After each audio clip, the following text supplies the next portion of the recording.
yüreğimiz seninle, sonsuz bir yeminle. Dağların koynundan yükselen bir nefes, içimde yankılanır kadim bir ses. Geceye karışır umut dolu izler, Ahmet. Rüzgar gibi geçer düşler. Yeşil saharlarda filizlenir yarın, her adımda direniş, her bakışta yarın. Bir sevda ki yanar, küllerinden doğar. Bu şehir aşkla, inançla çoğalır. Her düşüşte yeniden ayağa kalkan bir ruh Taşırız asla yorulmaz zaman. omuz omuza, kader bir yazgı. Ahmet için atan kalplerin çağrısı.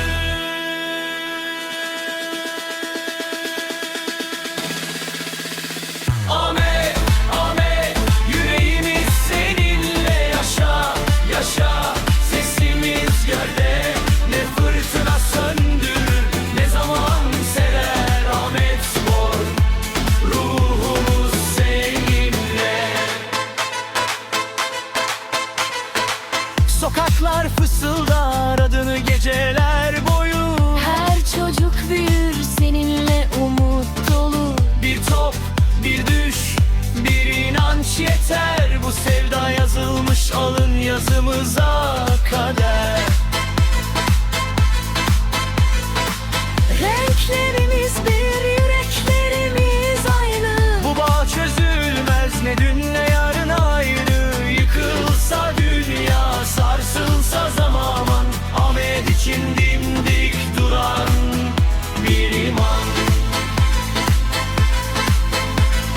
Yaşa Ahmet, yankılansın göklerde. Adın yazılı her kalpte, her yerde. Birlikte doğarız, birlikte diriliriz. Ahmet için sonsuza dek varız.